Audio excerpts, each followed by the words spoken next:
The body was painted, the interior and chassis were all nicely detailed and finished up, so now it's time to paint the final parts that I need to glue onto the body. Now first off, I'm just going to dechrome all these parts, doing that with some oven cleaner. There is a video on my channel showing you how I do that, and after that I just prep them for a primer, apply a primer from Zero Paints, and then paint them in gloss black. Now the first light coat I just applied to work as a base for the second coat. I let this first coat dry for about 5 minutes and then apply a second thicker coat to finish it off and make it nice and glossy. Now instead of using a purpose gloss paint, I'm using, this is not really the preferred method for me, as the gloss paint always dries up a bit dull. You could also just use a base coat clear coat, prime it, paint it in some black, and then clear coat it. That will give the best finish possible for the chrome that I'm going to add to these parts.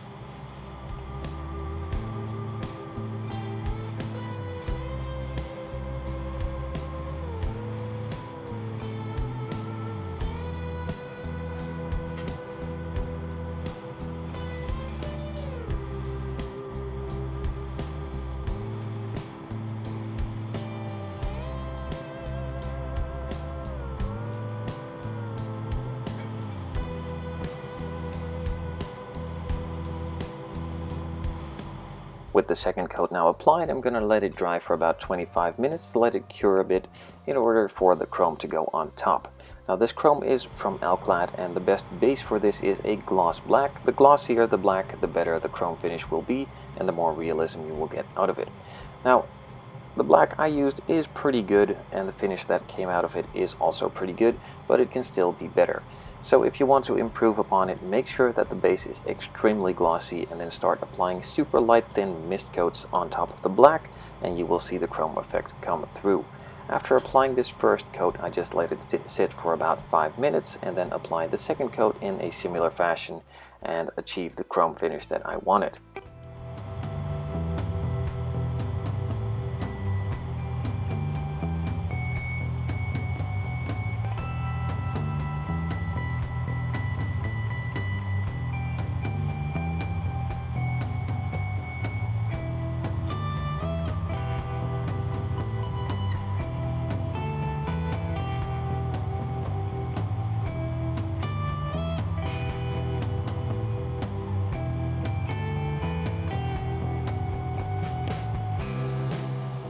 So as you can see, during the application of this second coat, the chrome finish is coming forward a lot more, and it's coming to the stage that I wanted to achieve. Now again, the glossier the black base, the better it will be. Now if you decide to just leave it, this is fine, and if you want to improve upon the finish and make it a bit more durable, apply the Alclad Aqua Gloss Clear Coat. Now with that all said and done, these parts were put aside and I moved back to the body. I started off with adding some bare metal foil to the chrome trim, and then later on started assembling some other parts and pieces to it and finishing this build off. So just like the chrome stripping tutorial, if you want to know more about a tutorial on bare metal foil, I have 2 videos on my channel. You can search my channel and find them. One is on a VW logo and the other is on the chrome trim from a Porsche.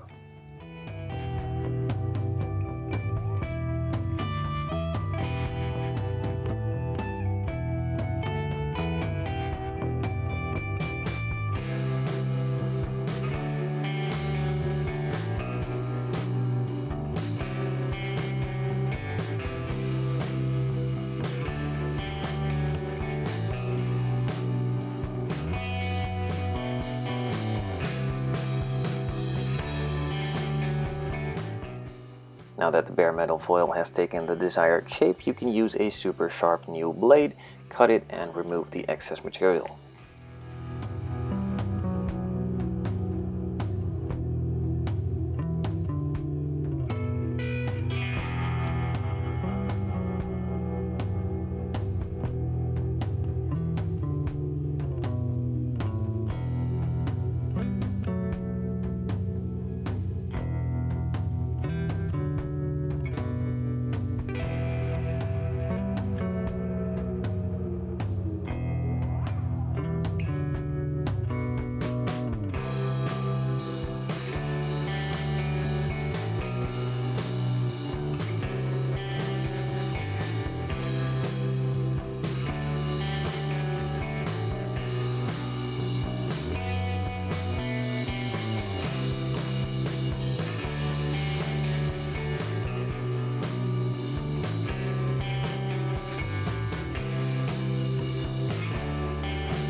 So with all the trim now foiled with the bare metal foil, I could move on to doing some more detailing. On the wiper blades, I decided to do the rubber part with a permanent marker, just giving that black edge, making it look a lot more realistic than an entirely chrome wiper. Now for the rest of the parts, I decided to add some black inside of the grille, just doing this with a brush, being careful to stay in between the lines, and finishing it off with some Vallejo flat black.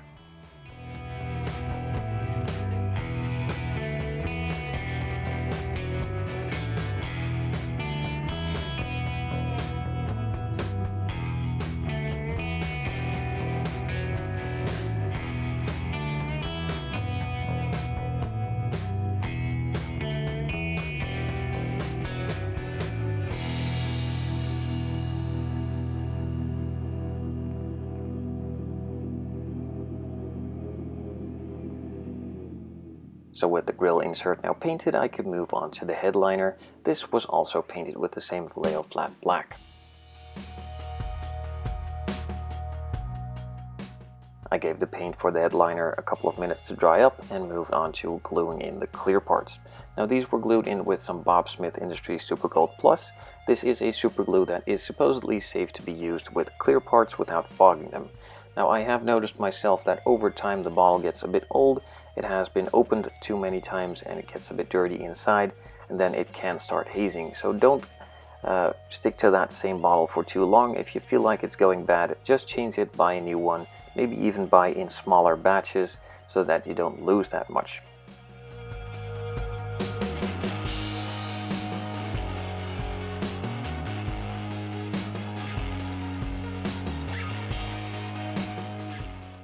The front, rear, and side windows were now glued into the body. I added a couple of more parts and pieces to the firewall, and then I could start assembling it with the chassis, interior, and the body all together. The rear view mirror was glued in, and then I could start finagling the interior in. This was quite a bit tricky, as it was not really shown well in the instruction how it was supposed to be done. You're supposed to hook the firewall over a piece in the engine bay already, and then just snap it all together. In the instructions it says to glue the interior to the chassis and then put it all together at once, but that will pretty much never work. So you just need to finagle that interior tub in first and then add the chassis on top of it.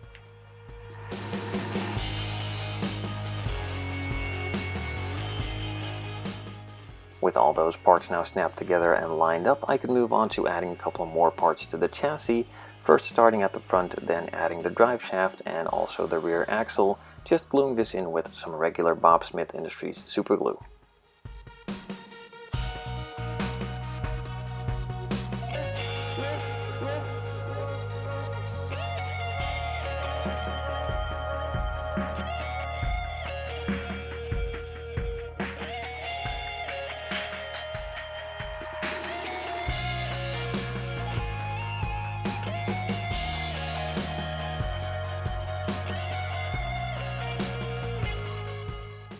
The shocks were glued in place, the disc brakes were added to the front, and then I could add the pins and the assemblies onto the wheels so that I can mount the wheels onto the body.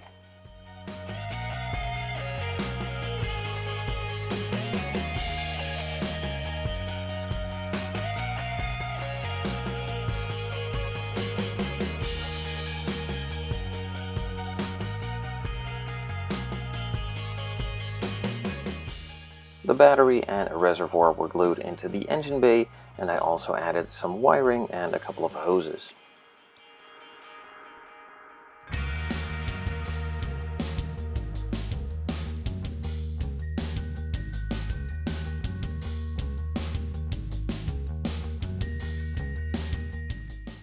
The radiator assembly and some more hoses were glued into place, and then I can also add the front piece underneath, a sort of chin piece, to be glued together with the body as well.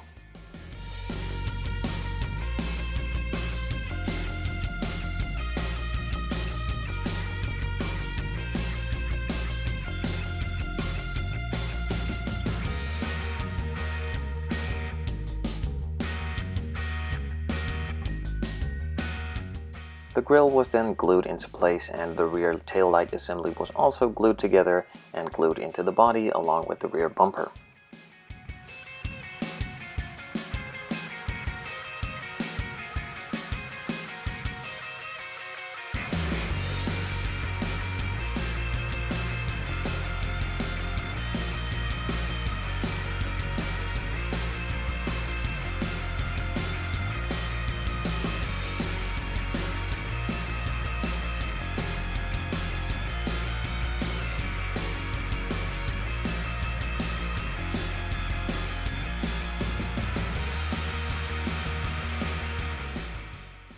windshield filler cap was added, the side mirror was added as well, and I also glued in the door handles. I drilled a small hole inside of the door handle and also in the side of the body, glued a pin in it, and cut that to size, and then glued it all together in the body, making the bond a lot stronger than it was before with just glue, as it's now also pinned together.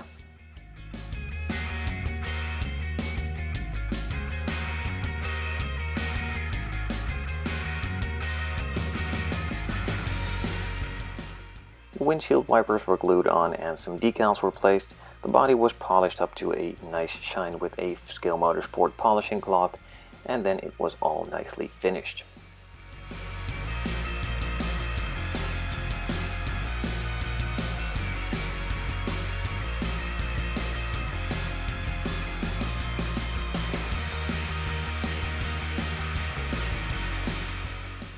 So even though I missed the correction in the body, as I did not notice this before I started painting, and I did not fix the interior, it is not a complete replica of the actual car that Vin Diesel drove in the Fast and Furious movies, but it is a super nice homage, and I'm really happy with the way that it came out.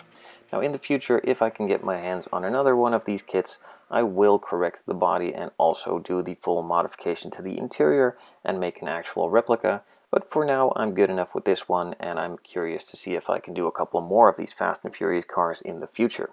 Up next will be the full video of this build, all assembled into one, without narration and a couple of pieces cut out, making it a bit shorter and easier to watch. And next week we will start on a new project.